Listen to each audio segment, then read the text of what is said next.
What's your style? My style? You can call it the art of fighting without fighting.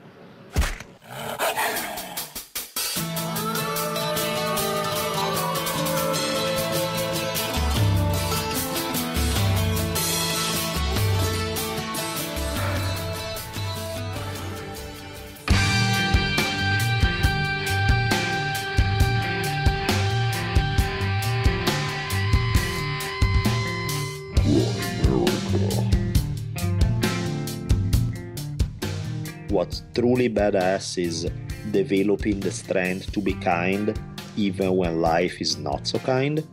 And to me, that's what being tough is all about. All right, guys, welcome back to the Grimerica show. We're going to be talking with the drunken Taoist himself, Daniele Bolelli, a little bit later. But first, how's it going, Graham? I'm doing good, Darren. Yep. That's all you got with your intro time. You were so upset about last episode. I was expecting something much more elaborate.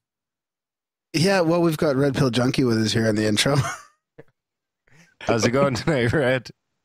Hey guys, well, February starting and it's already, slipping away.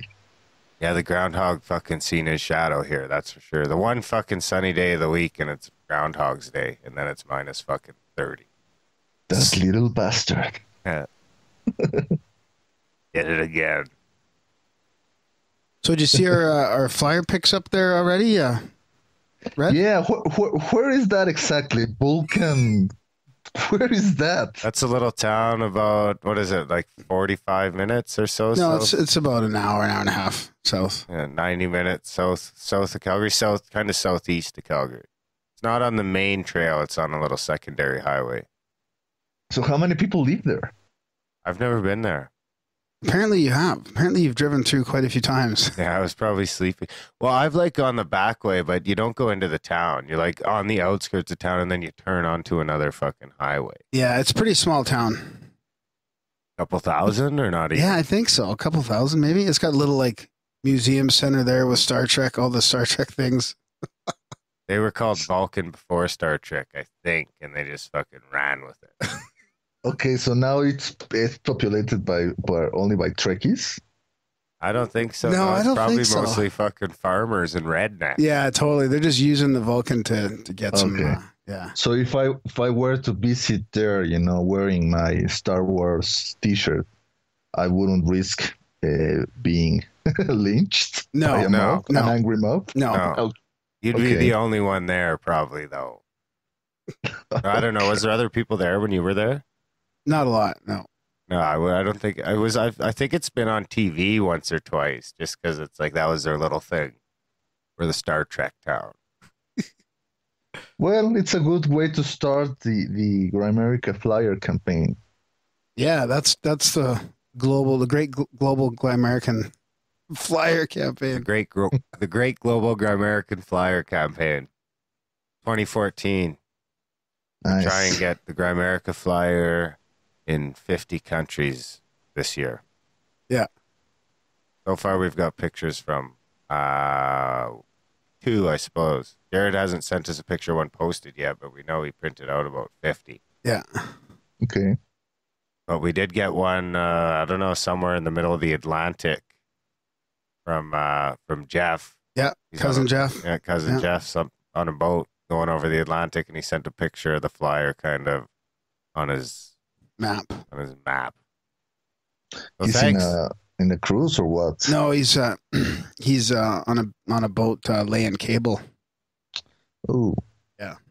Fiber optic? Something like that. Something high tech. I got another idea. I'll have some more pictures up this weekend.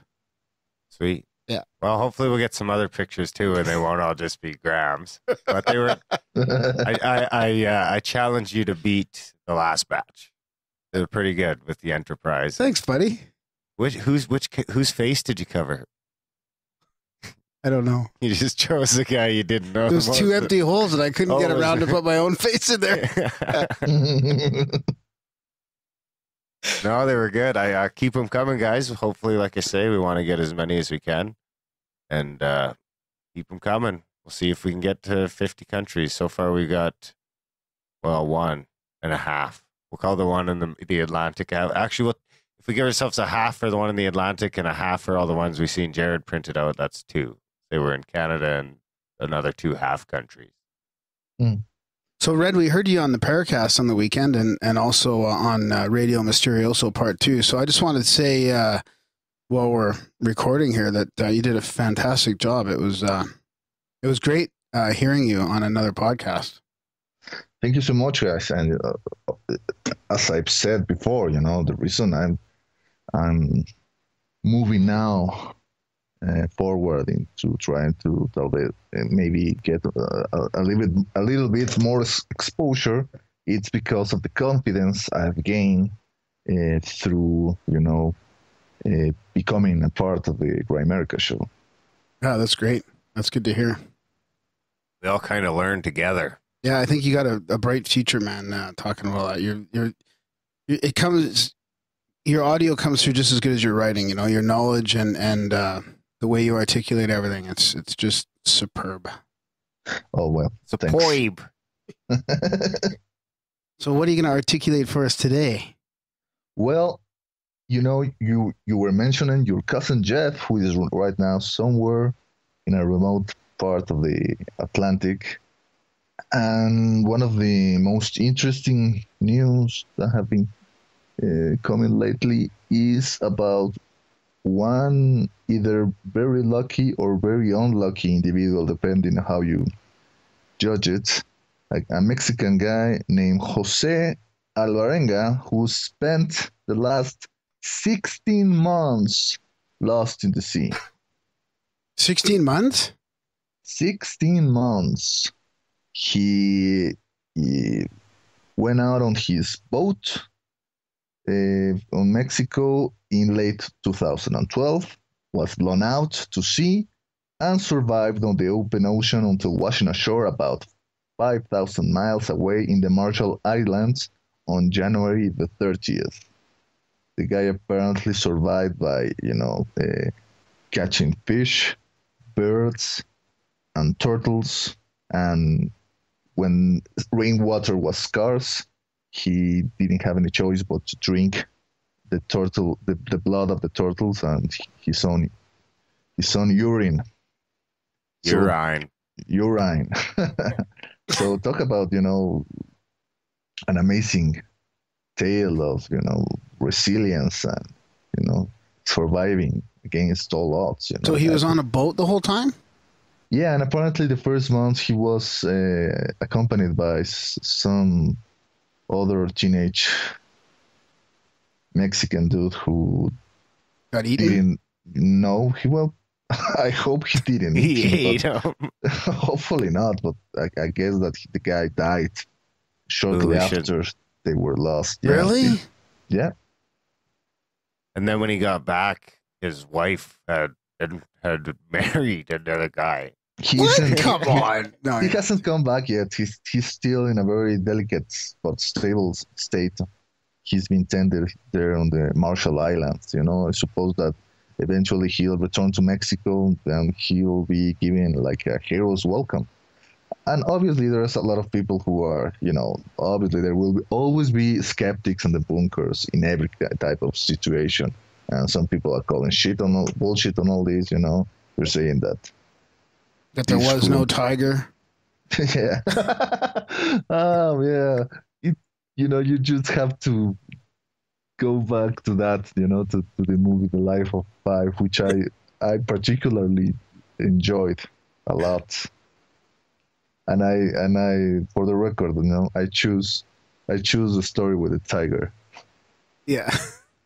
So the skeptics are not believing that he was out there for that long?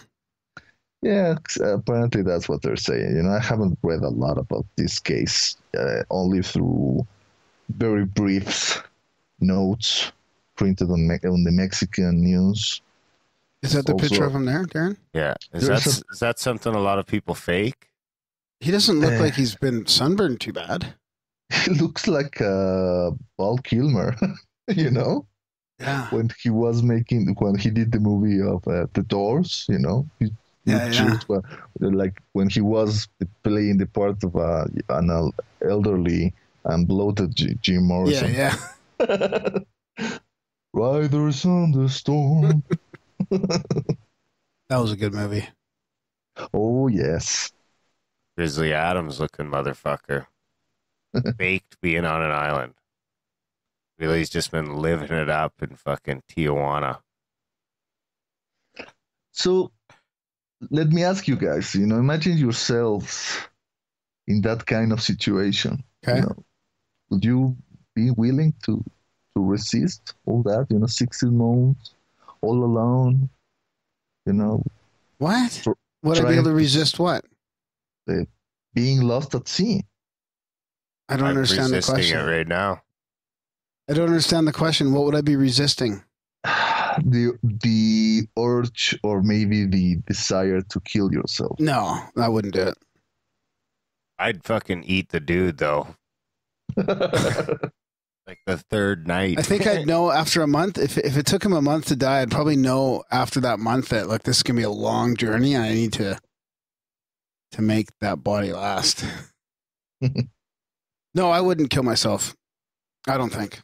But I might eat the dude. I would try as hard as I could to survive. You'd need to know the circumstances, I suppose. Like if you're on the fucking prototypical one island with a single fucking palm tree. No, he's on a boat though. 20 feet around. You just sit there all day. Like that might become a bit much. But like if you got a jungle or something you can run around in and you can keep yourself. That's different. This isn't Gilligan's Island. This is like the life of Pi without the animals. Yeah. So Darren is thinking of doing a little Pilates on the island, every morning. This is like the choice between eating your arm off or continuing to drink your own pee. Exactly. So how far would you go? Would you start eating your arm off, or what would you start with? Like if you were gonna die, or have to start like mowing down. Well, I know how to turn salt water into drinking water, so that's what I would do. You're going to have that little made in China filter with you? No, I seen Bear Grylls do it, though. You just fucking get a little sheet of plastic and put it in the sand and then you can even just pee on it. It condenses through. And see, Darren's still going with the sand. There's no sand. No sand on the island? No, he's not on an island. He's just on a boat, isn't he? Yeah, he was on a goddamn fiberglass boat. What the fuck? Have you seen The Life of Pi? No. Okay, it's a guy trapped on a boat for the whole time, except he's with animals, like a tiger. The tiger on the boat? Yeah. Mm-hmm. What? That's fucking ridiculous. It's an allegory, man. This is all, symbolism and shit. No, I'll have to watch it, I suppose. What about you then, So Red? he was stuck on a fucking boat. Yeah, for 16 months, yeah. I don't know, man. Have you seen, I think I mentioned this already in a previous podcast. Have you seen the movie Mar Adentro? That's some bullshit. He's been fucking getting some tail on the side someplace and he didn't want his wife to know, so he just fucking pretended. Guaranteed. He's, I've been fucking lost. He went on a fucking bender someplace over and fucking... Think he's getting tail with a beard like that? Probably not. So what's this movie about, Red? Mar Adentro is the sea inside. It's with Javier Bardem, who is like one of the greatest actors of his generation. This is the tale of a man who is being... what do you call it? Quadriplegic, he only can move from his neck up, right? Okay. He's been on a bed for, I don't know, 20 years or something like that, and he's struggling for his right to end his life, to commit suicide, euthanasia. But the problem is that in Spain, euthanasia was illegal. I think it's still illegal for all I know. So it's about that, that the man who's trying to fight for his right to die with dignity, to not only to, keep surviving, because of someone else's sense of morality, and it's a pretty interesting story. I think if you get the chance, please watch it. Maybe we can discuss it later. But well, there's some of the things I sometimes think about. Yeah. Topics like euthanasia. Is euthanasia legal in Canada? No. There was a big fight over it and stuff, I think, but I think it's kind of like one of those, like, it's probably like the pot law, They'll kind of like just turn their head aside. I think you can like shut the machines off, but you can't fucking. You can unplug it, you just can't turn it down. But you can't fucking reverse it. Yeah, for example, what happens if someone is dying of cancer, is in a lot of pain, and he's telling you, please, no, you can't. Help me find a way to end this suffering. Can't do it. So that movie reminds me of the video Metallica made. One, yeah. Yeah. Yeah. Yeah. I cannot live, I cannot die. Trapped in myself, fighting my... You do the whole thing? In the car on my own, I could. Richard Dreyfuss made a movie like that a lot of years ago. The life of a sculptor who suffers a car accident, ends up in a hospital without being able to move his body, and he's also trying to fight for his right to let be free of the hospital regulations, because in modern medicine, the idea is to keep you alive by any means necessary, to keep you plugged to the machines, even if you are just merely, vegetable. Exactly. So the guy, I think the title of the movie is "Whose Life Is It Anyway?"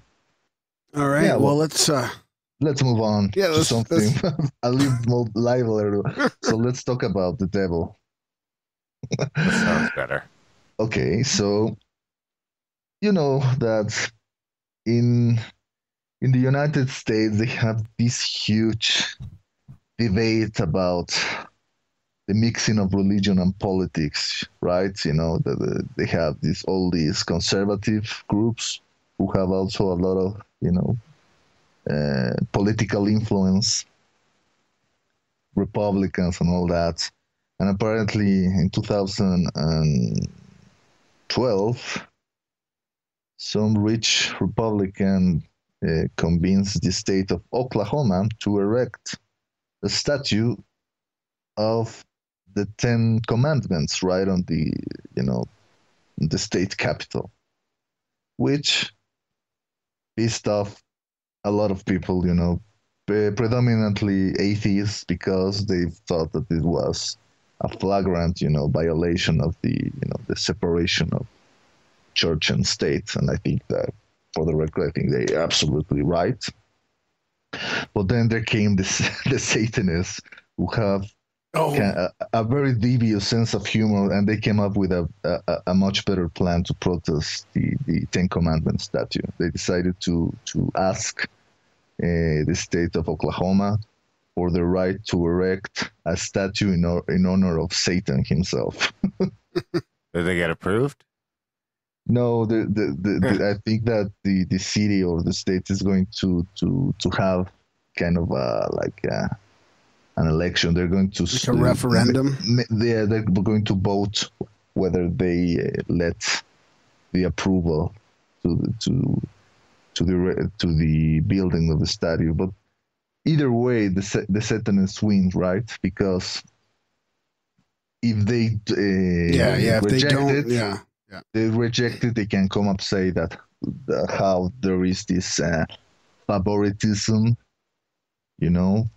for one certain type of religious doctrine. In this case, obviously Christianity. Let's imagine if a Buddhist organization living in Oklahoma had asked, for the right to erect a statue of Buddha. I'm sure that a lot of people would have objected to it. But when it comes to Christianity, well, the Ten Commandments, or the some people money. say, The sure. money might have had something to do with it. I mean, I wonder if the Satanists had the same amount of money as the guy who erected the Ten Commandments. They would have got it erected. I think that they're launch a Kickstarter campaign or something. I think they are getting the funds because a lot of people are jumping in the bandwagon. Anything to piss off a few old Christians. Yeah, I think that yes. Let's see here, to bring the Oklahoma project to life. Messner, I think the guy behind this project, created an Indiegogo page to raise an estimated $20,000.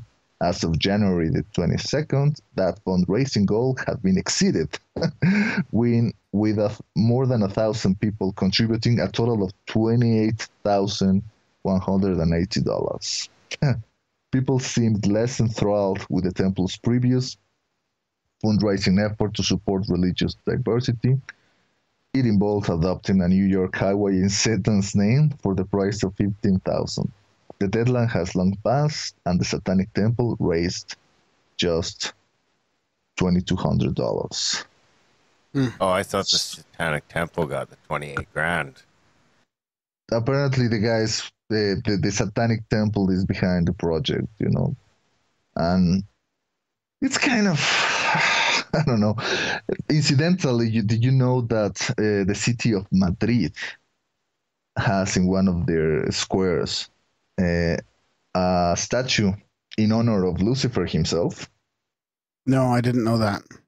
Yeah, which is kind of ironic because, Spain is still a pretty big Catholic nation, but this particular statue is in a very, I don't know, romantic style, it portrays Lucifer as the fallen angel, very kind of William Blakey and all that. It's a nice statue, but it didn't create the fuss that this other statue of Baphomet, who is like a kind of like a obscure esoteric figure. Some people accuse, for example, in the medieval times, the Pope and some people accuse the Templars worshipping Baphomet instead of God. But some people say that Baphomet is like an anagram for Mohammed, the Muslim prophet. And some other people even say that Baphomet was actually kind of like a cryptic allegory of John the Baptist. In the biblical tale, John the Baptist is imprisoned by King Herod, and then his stepdaughter requests the head of John the Baptist, to be presented to her in a silver plate. So the idea is that apparently the Templars were, they were putting the figure of John the Baptist before the figure of Jesus Christ himself. The false idol. Yeah, well, that's what they accused him of. I also remember that when they had their big trial, they accused the Templars of committing homosexual acts, but then, the Templars replied that what they were doing, was the kind of acts that the Muslims will force them to do if they ever got captured, that they will be forced to desecrate the Christian symbols, and that's why they did it themselves, in order to like practice or something like that. Practice wrecking shit. Huh. Yeah, it's all very mysterious and very confusing. Speaking of mysterious, I've been plowing through that Lewis Proud book. He's coming on, and well, we don't know for sure yet. We've been in contact with him, so hopefully, sometime in March, hopefully we'll talk to him. But I went to skim through it and I just got fucking hooked right away. Can't put it down. What's the title of the book? The Secret Influence of the Moon, I think, or something like that. The Secret Influence of the Moon. It's kind of talks about just, the occult nature of the moon and then a lot of the science of the moon. It's real interesting. I got hooked right away. Cool. Gonna plow through it. Probably end up reading it in a week. I got a book too in the mail. Another one that Finley Eversole edited. And it's called Creating a Real Wealth Economy. And it's from phantom wealth to a wiser future for all humanity. So I'm sure it's going to get into this, how we're all based on debt, how the whole monetary system is based on debt and all this. So that should be interesting.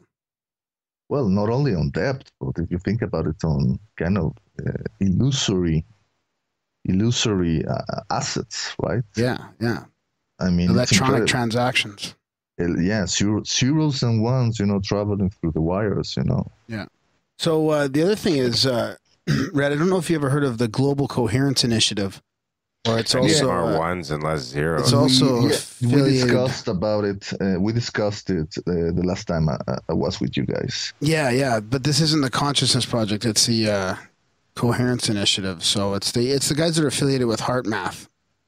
Okay. Anyways, they've got kind of a similar thing going on to the global consciousness thing, but it's about heart-based meditations around the world and stuff like that. And they've got a lot of science behind, the electro. I think it's something about the electromagnetic spectrum or frequency of your heart, depending on what state you're in, right? So they can measure this now, and if you're in sort of like a loving state, it changes, right?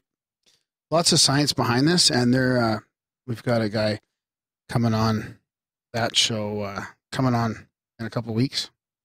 Next week, next Tuesday. It won't release for a week and a half after that, though. Next episode ought to be Ardy, Sixkiller, Clarke talking about star people and all that stuff. Oh, that's gonna be a good one. Yeah, it was a great chat. And then we got to welcome. We got some downloads out of Kenya now firing up. So it looks like we've got a fan in Kenya.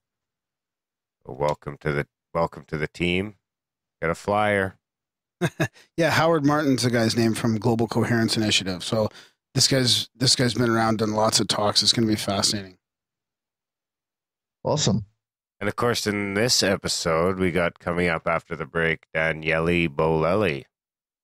And I actually found out about his podcast through you. Yeah, that's true. I'm a big fan of Daniele. Would love to get a chance to have a chat with him, on Skype or whatever. I think that he and other new podcasters, are bringing about a very refreshing, way to a new take on history. They're like focusing on the really juicy and the really interesting aspects of history that are sometimes left behind in the classroom. Yeah, it's all about dates and names. Exactly. That's why I didn't like it. Yes. So I think he's also a community college professor, and I really envy his students. I'm sure they have a blast every week. Really, it turns out all that shit that they taught us in history class, like most of that shit is bullshit anyway. Like it's fucking, once you get older, like everyone knows most of that shit is bullshit. Oh yeah, my textbooks were from the fucking 80s. I mean, like, what do you mean bullshit? I mean, a lot of the dates and a lot of the main events were well, like the main recent events, but like the fucking history of man and shit like that, and the whole evolution and this and that is all like pretty outdated. Yeah, not only that, but you have to remind that history is written by the victors, right? So they will make sure that only their side of the story, the way they want to portray certain touchy historical events will be learned in the classrooms, right? Like here in Mexico, we are used to reading the way that the Spaniards conquered and defeated the Aztecs. But then some historians make an effort to also try to learn the side of the Aztecs, right? There's a book called Visión de los Vencidos, Vision of the Vanquished, who try to tell the same historical events, but through the eyes of how the people, the original inhabitants of this country, view them. Yeah, that would be interesting. Yeah, and that there's still a lot of contention even today, among some nations. For example, the way that Japan addresses their participation in World War II, and the way that China, South Korea view the way that Japan acted when they invaded those countries. I also, this reminds me, by the way, that apparently Pope Francis is considering the idea of opening the files of this Pope Pius XII, I think, the Pope that was around for World War II. Exactly, because they want to. This has always been an incredibly touchy subject. The Jewish community has always decried how the Catholic Church turned the other way when Hitler began to start, capturing them and putting them on the camps, right, the concentration camps. And well, apparently Pope Francis is once again, going against the current, and maybe he will release those secret archives. Just take the locks off the library. Yeah, well. Open season, boys. Let's see what happens. All right, hey, you've got you want to talk about something too, right? Read a Kickstarter or Indiegogo? Yes, I do. So I'm a big fan of webcomics, right? There's a lot of great artists who are putting their content available for free on the web. And one of them is a lady by the name of Emy Bitner. I hope I'm pronouncing her name correctly, who has a pretty fascinating webcomic called Trying Human. And the reason I liked it is not only because of the art, but also because it deals with UFOs and alien abductions. Is that like trying human as in like trying how humans taste, or trying human as in like... they taste like chicken. They taste or trying human as in like sexual, or maybe, or trying to abduct them? The idea is that this is kind of an interesting take on the alien abduction mythos, right? So Amy has this set of characters. One is a female, a girl. I can't remember her name right now, and a tall gray, an alien visitor who is part of the team that are abducting humans. He falls in love with the human girl. Huh. So it's an interesting kind of forbidden romance, because obviously the Greys have an agenda to make, and they don't even have a lot of emotions, or empathy towards the humans they are abducting. So this other alien is kind of an anomaly in that regard, and the story is trying to connect all these kind of divergent, tales. One going all the way back to the infamous Roswell crash, and all the tales about this EB1, the alien that the the United States government captured, and kept in captivity all those years. Mm-hmm. There's also, a few reptilian characters in the comic that kind of supply what you will call the comic relief and all that. There's also obviously majestic 12 agents, the guys, men in black, who are trying to keep the alien agenda secret. And, it's pretty fascinating.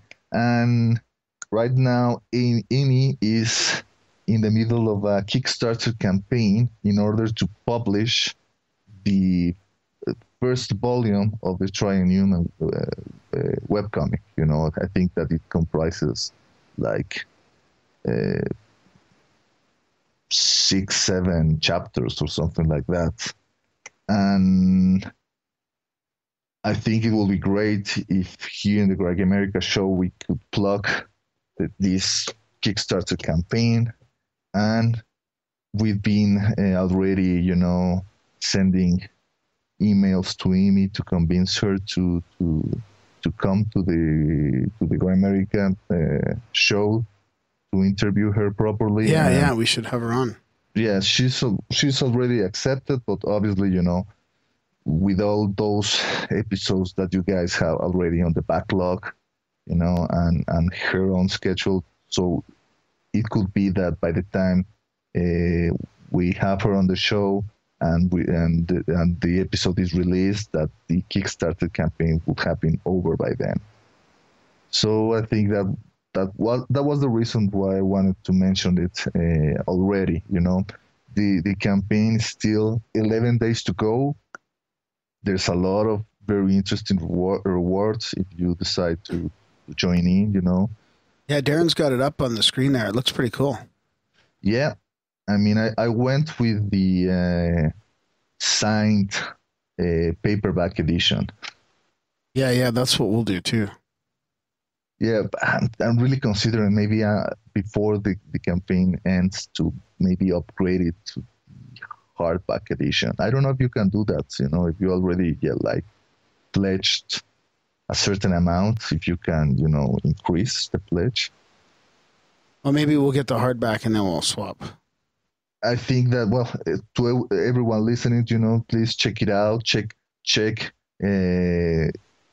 Amy's website, Trying Human, where you will find, all the previous chapters freely available, and if you like what you see and you think that you might enjoy it even more, if you actually have a printed edition in your hands, go on and join the pledge. Cool. So that's under a Kickstarter, eh? We'll link to that in the show notes. Perfect. Yeah, and I suppose we'll pop right from one accent to the next and jump into our interview with Daniele Bolelli. It was a real fun chat, and you guys should enjoy it. And I think we've already been in talks with Richie to come on the Grimerica show, hopefully at the end of March sometime. And then hopefully maybe a roundtable sometime down the road. Excellent. All right. Well, it's good to have you on again, Red. Arrivederci, mi amici. Yeah, thanks, Red. Thanks, Graham. Thank you guys for listening. Enjoy the interview with Daniele Bolelli, and we'll see you on the other side.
Okay, guys, today in Grimerica, we're going to be talking with Daniele Bolelli of the Drunken Taoist podcast. I think he's a teacher as well, a professor, an author.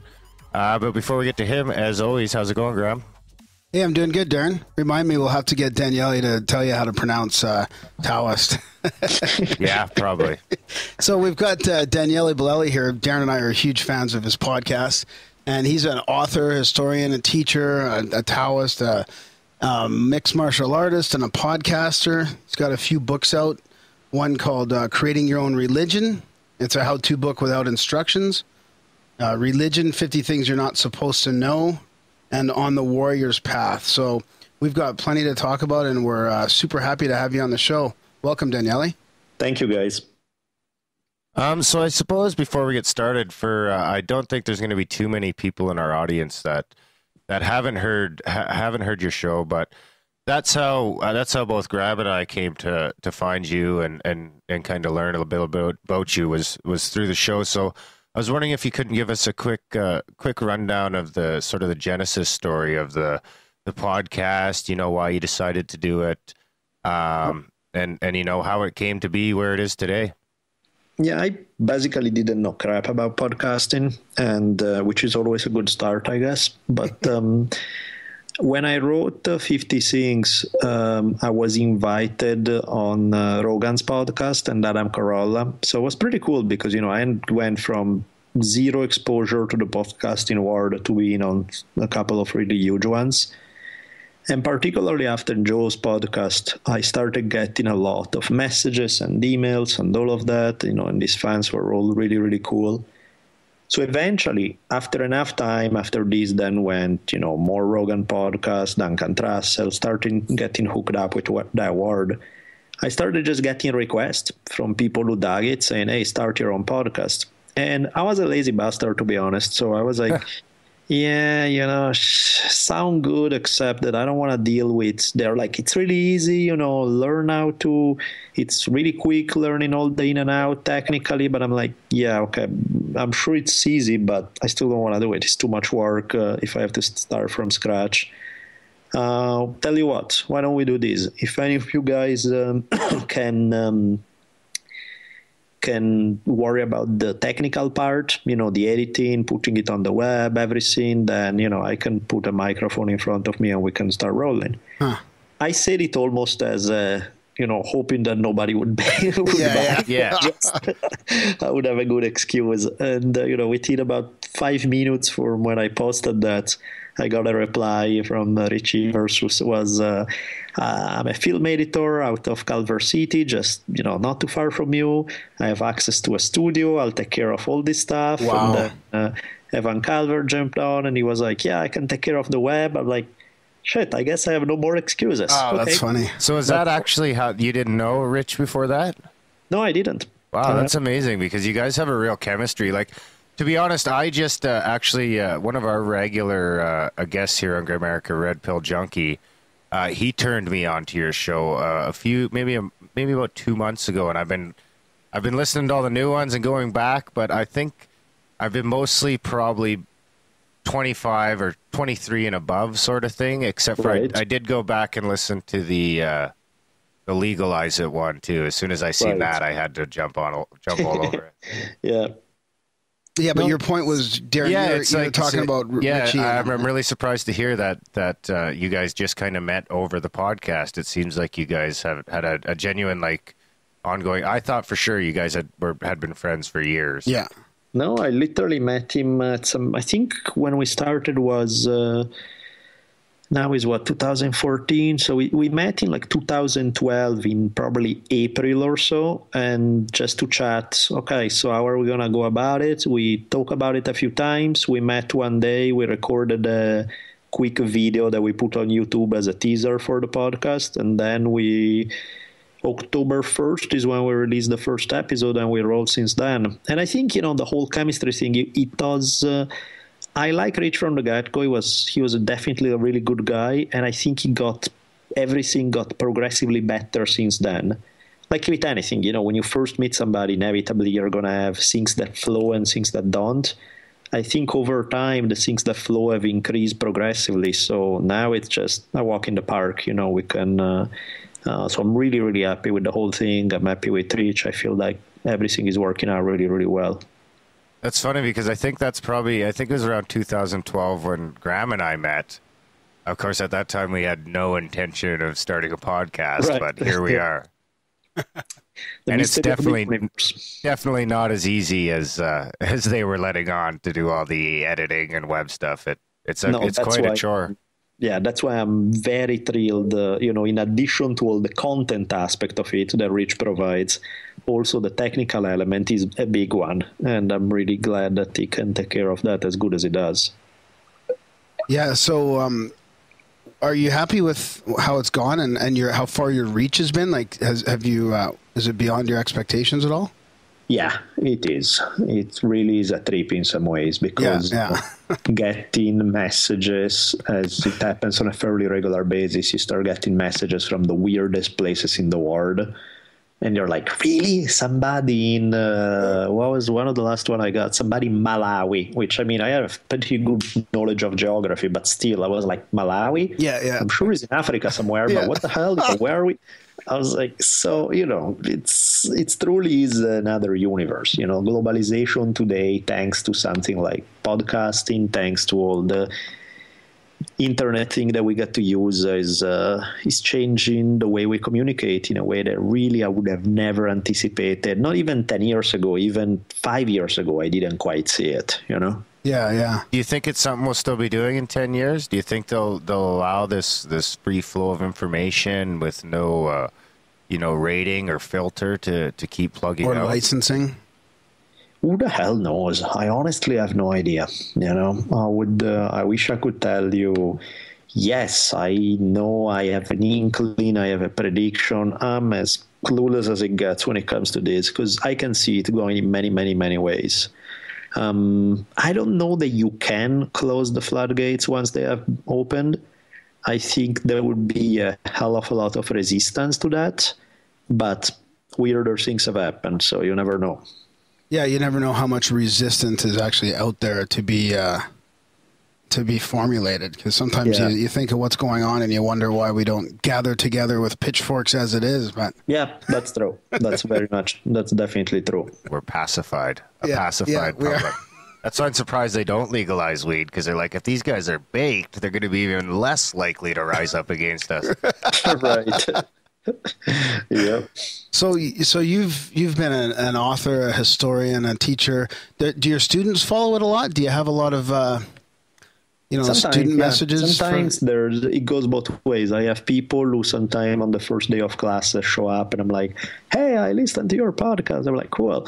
Or sometimes it's the other way around. And after being in the class, then they hear me mention it and all of that. Then they start listening, and it's cool. It's I really dig it. I'm having a great time combining the two, being in the classroom and then doing these, reaching a whole different audience. I suppose that's the thing. Like, California must be pretty close to the same sort of social structure as Canada, because it's like in some states you couldn't talk about some of the things you talk about on your podcast. Like you know what I mean? You'd have to keep that away from your line of work. Yeah, you're right. You're absolutely right. But yes, I teach at Santa Monica, California, so not exactly scary in that regard. Yeah, if I was there are a lot of places in the US where I would probably have to think twice about what I do. But then again, if I was in those kind of places, I probably would have never made it to teaching there anyway. Yeah. That's like here in Canada. If the cops bust into the igloo, the worst thing I'm worried about is maybe a fine. Right, exactly. $100. Yeah, things could be worse. Yeah, it still shouldn't even be that, but that's a whole different discussion. Yeah. So your podcast is called The Drunken Taoist. I'm not sure if I pronounced that right, but I wanted to ask you a bit about Taoism or Taoism. Sure. Because it's, to me, my sense is it's an underrated, philosophy / religion. It doesn't probably get a lot of the attention that Buddhism or something else does. But from what I've heard you say so far, it really rings true for me. I'm kind of more like a new agey. I'm not afraid to say a little bit more new agey kind kind of guy, and some of the principles that I hear you talk about really ring true. You know, the whole staying in the moment and going with the flow and kind of like acceptance, these types of things. Could you tell us a bit about it? Yeah, the main Taoist texts, the Tao Te Ching and Chuan Tzu, have been heavily translated. They are quite popular. At the same time, they are not. You know, they are both something very well known and not so well known simultaneously, which may seem weird, but that's how it works. Part of what makes Taoism a bit of a tough beast, on one end, the religious aspect of Taoism turns a lot of people off. And I can understand why, because, I mean, the thing that's tricky is that Buddhism is, you can see a logical continuity between the original philosophy, the religious practice, and all of that. With Taoism, it's everything and its opposite under one cover, because the thing is, Taoism emerges primarily as a philosophy, as a way of life. Yeah. And then what happens that any religion born in China, all the religions end up being some form or another of animism, with ancestor worships and the rituals and all of that, because that is the real religion of China. And then they throw some face attached to it. So they'll put Confucius attached to it, and Confucian philosophy gives rise to Confucianism as a religion. They'll throw Lao Tzu there, and so you'll have a Taoist version of animism. So it's a bit confusing, because sometimes the same people are not practicing in both sense. You have Taoists who are philosophical Taoists, but not necessarily religious practice. Others who are very big into the religion and may have barely ever read the books. And vice versa. So it gets a bit less easy to define compared to Buddhism. Can you talk about some of the main principles that you would... Sure. One of the things about Taoism is, well, the Yin Yang symbol in itself, the Tao, this idea that, there's clearly a very dualistic symbol, but unlike dualism in most Western religion, which is good and evil, God and the devil, heaven and hell, there's a good side and the bad side. Mm-hmm. The Yin Yang is more opposites, not as in with a value judgment attached to it. It's more like masculine and feminine, day and night, summer and winter. It doesn't mean that one is good and one is bad. They are different energies. They are opposite energies. And the idea being that everything on earth is made of both. And you need the right combination of both to address each specific situation. So whereas, in some cases being mostly assertive and in your face may be the right solution for that particular context, in a different context you need subtlety and flexibility and being, is it one answer right or wrong? No, it depends on the context. And you need to know the exact balance of yin and yang to apply to each context. That's when you are able to flow through things. If you don't apply the right balance, it's not evil, it's not a sin, but it's like swimming against the current. You're going to get a lot less good results, have to struggle a lot more, just because your timing is off. I think that's where a lot of us fit in.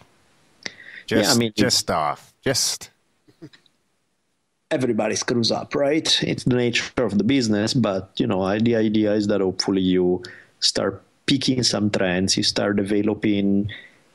The key word here is, in a way, is the sensitivity for it, because it's not a recipe that you can follow. It's not that something can say, well, if you just do a little bit of yin and a little bit of yang, then everybody's happy. Well, it's constantly changing, and each situation is different. So you can't just go by, well, this is what the book tells me to do. You have to develop the right sensitivity to make the appropriate call right now, to know exactly right in this moment what the correct balance is, which is something that nobody can teach you, like you can memorize it. The best that one can do is teach you a certain sensitivity for life so that you have the right response. So how do you go about that? What are some things you would do? Well, I mean, you can apply it to everything, right? So let's say you have kids, and with your kids, in one context, one moment, one particular emotional state, the thing that you do need to do is to let it go, not to fight them over it, to adopt a more flexible, mellow approach, let them get away with something and be more indulgent. Choose your battles. If you do that too much, you create a spoiled brat. If you do that in the wrong context, you give them mixed messages that confuse them. You need to do it in a way that, again, it boils to that sensitivity. If you do it now, it works great. If you do it 5 minutes from now, you just screwed up. So in another context, maybe you do need to be a little harsher, a little more in your face about what you want to get done and what you don't. And that ability to make the right call at the right time, the only way to measure whether you have it or not is the results. If you're dealing with the long-term result of what you just done is a pissed off kid and you being frustrated and all of that, you clearly didn't make the right call. The right call is when, at the end of the day, everything has worked out and everybody walk out happy out of it, having gained something from it. That must feel intangible to some people. I'm talking about how do you create more of a sensitivity to, when to stand up and when to let go, that type of thing. Well, look at it that way. Do you guys do you cook your own food? Do you like cooking? Yeah, my favorite thing to do. Really? Yeah, I cook most of the meals in the house. Huh. I love cooking. Especially on the weekend, it's like whip up a wicked fucking meal day. Well, then you have a Taoist art right there in your hands. Because as you well know, if you talk to anybody who knows how to cook well, your stereotypical grandma who's amazing in the kitchen and all of that. If you ask her, hey, grandma, how do you make, can you give me the recipe for that great food you make? It's the most frustrating thing in the universe.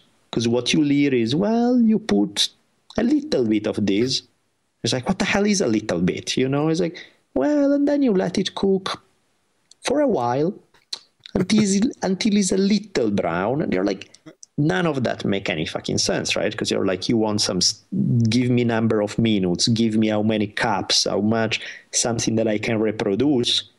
And the really good ones can't give you that because they don't cook that way. They cook by nose. They see it, and they can make the right adjustment right in that second. A recipe is good because it prevents you from fucking up too bad.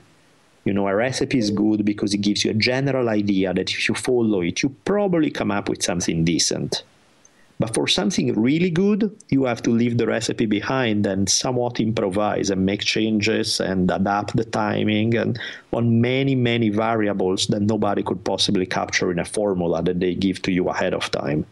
And that's the difference between somebody who can cook just by the book and somebody who's a real master at it, which means they go by their nose.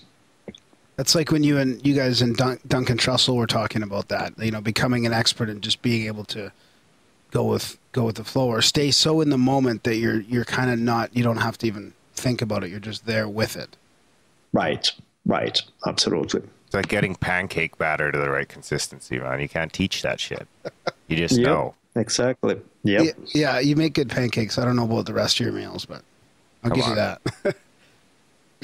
It's funny hearing you talk about Taoism. It reminded me of a simple sort of spiritual self-help book I read called The Four Agreements. Mm-hmm. I don't know if you've ever heard of those Four Agreements. I heard that, yeah. I haven't read the book. I heard about it. Yeah, just like being, the four of them are be impeccable with your word, don't take things personally, don't make assumptions, and always do your best. And when I hear you talk about that, it just makes me think about...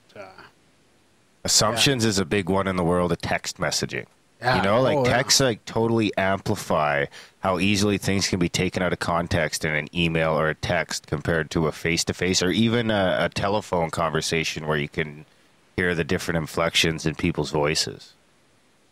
Oh yeah, I have to practice that a lot. Like when I'm texting somebody, and I think, sometimes I feel like I get a really good intuition of what it means. But sometimes if it's negative and I have to stop and think, hey, whoa, don't judge that. Don't assume that they mean this or that. Yeah, that's a good example of that.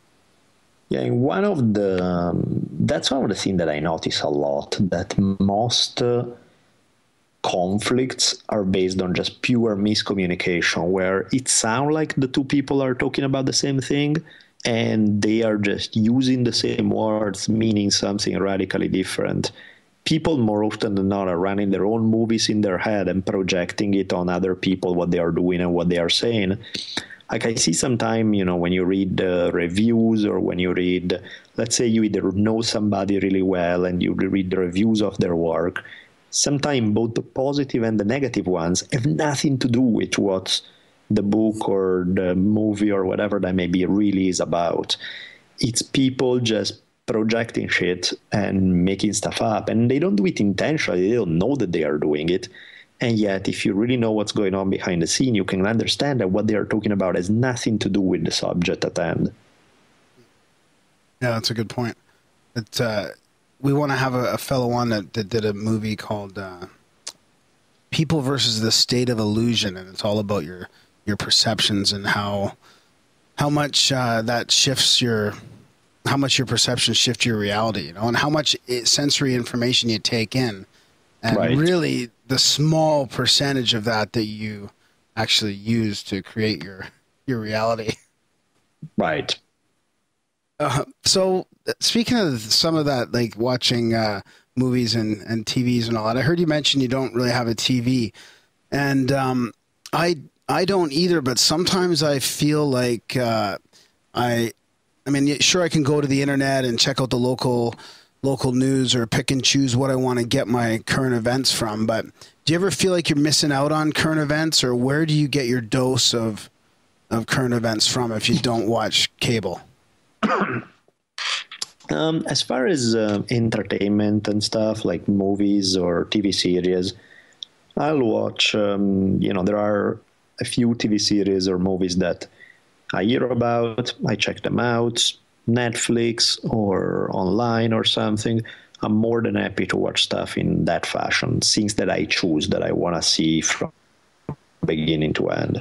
As far as news go, by now, internet, you can, rather than having to sit through a whole news hour in which 3/4 is crap that you don't care about, you go and really pick the news stories that, by now, if you open Twitter or you go on, 90% of the story that interests me, somebody just sent it to me, or somebody brought it up in 5 different posts, so I'll notice them. So in some way, internet replaces the traditional news source where you have to sit through the whole thing and watch it religiously like it used to be. So, no, I don't really feel like I'm missing out on a whole lot. Yeah, the internet's a real game changer, for sure. Yeah. Like, that's like even just Twitter. Since Twitter is when I really totally detached from reading the newspaper, because I used to at least read the paper. I haven't watched news in years and years. Like 10 years probably since I'd sit down and watch the news for the half hour. But I used to always read the paper at work. But then once Twitter came along, then I try to read the paper and I don't bother. Everything that's in the paper, because I follow even local stuff, I follow a bunch of Calgary news people on Twitter. So all that shit comes right to my phone or my computer, and then you can easily decide if I want to read it or not. See, I'm not on the Twitter yet. Without killing any trees. Yeah, exactly. I remember growing up, I used to read newspaper since I was a kid. Since I turned 10 or something, I started reading newspaper, often 2 newspapers a day, that kind of thing. Now I haven't read a newspaper I can't even remember when was the last time I read a newspaper, because it's just a completely different way to get your news compared to the way it used to be. Yeah, that's one aspect where it's the at least something we made is helping start to reverse our effect on the environment. Right, yeah. Less paper is definitely not a bad idea. It's too bad it took all sorts of fossil fuels and shit to make the iPad. Right, exactly. Hey, I've got, we talked about our regular contributor here, Red Pill Junkie. He's a huge listener of your podcast. So I got a question from him here I'm going to read. So he's like, in light of the Bolelli's Dreamtime section of the Drunken Taoist podcast, it is more evident you've always enjoyed a rich and active oneric life, I guess, as in oneronauts. Taking that into consideration, and also the fact that even your own mother shared in episode 30 what could only be described as a precognitive dream. What is your personal view of what dreams actually are? Like, are they just the mere background noise spewed up by our brains when they enter into standby mode during nighttime, as modern neurologists would have us believe? Or could they be something much more transcendent? I think that a lot of dreams are just the mind entertaining itself. And, we're replaying events of the day, mixing bits and pieces of things we know, running our own movies, and it's somewhat just random entertainment. Daytime residue. Yeah, there are other dreams then that are not as common, where something else is going on, where you get a definite feeling that was not my mind creating this. My mind was interacting with something else going on that I would have never thought in a million years. So I've seen way too much weird stuff not to think that the universe is considerably weirder than we understand. So my impression is that there are those times when your subconscious taps into something else. What something else is, I have no idea.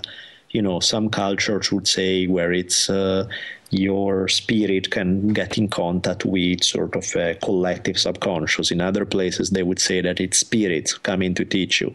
In other places, I don't know what that is, but I do know that there's something other than the mind entertaining itself that kicks in at least rare occasions. Yeah. But those rare occasions still do happen, and not just once in a lifetime. So I think both things are going on. I would agree with that. He also asked, should we all be worried of some night accidentally entering a parallel realm populated by orgasm-counting gnomes? Hey, that's not a bad parallel. That's definitely not a bad parallel universe, I would say. No, once you got the hang of him sitting in the corner, it wouldn't be so bad. Did you see? I haven't heard that episode. Did you hear that episode? No, I don't think. I've heard some gnome talk though. Yeah, I've heard some gnome talk. Yeah, no, I had this really weird dream. I was like cracking myself up when I woke up, because I remember there was this couple having just wild sex, and the woman in particular having orgasm after orgasm. And on the nightstand, on the bed where this couple were having sex, on the nightstand there was this gnome, with his gnome hat and sitting down doing his thing, that after each orgasm would just ring this bell, would go din, and would just jot down in his notebook as okay, one more, check that, now let's see. It was like keeping statistics almost, like somebody watch a basketball game to record how many 3-pointers, how many rebounds. The orgasm counting gnome, as the name implies, was keeping tab on the orgasms that the couple was having. That's funny. So that needs to be a T-shirt. Did she fake any? Like, did she fake any and he didn't ring the bell? Well, apparently he was sold on all of them. I don't know if that was true or he was just gullible, but... Yeah. Most of us guys are gullible when it comes to that. Or denialist. So that's funny, because I hadn't heard you tell the story, but I just heard you guys talking about it. Yeah. And I thought he was counting yours. Like from the context I got, it was about like him watching you. So it's good to hear the actual version I'm now. afraid that in terms of just male physiology wouldn't work as well. Yeah. Night after night. Yeah, and there wouldn't be the repetition like and then 5 minutes later another. It wouldn't quite work that easy. That's true.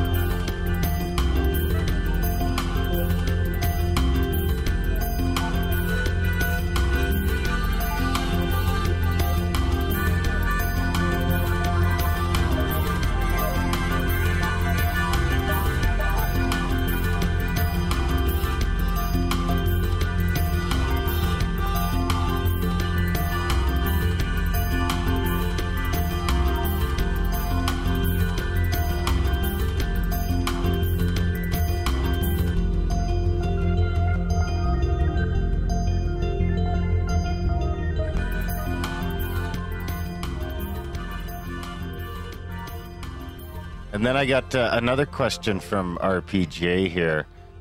He asked in your podcast, you mentioned how in Italy the introduction to the consumption of alcohol is completely different to what they do in the States.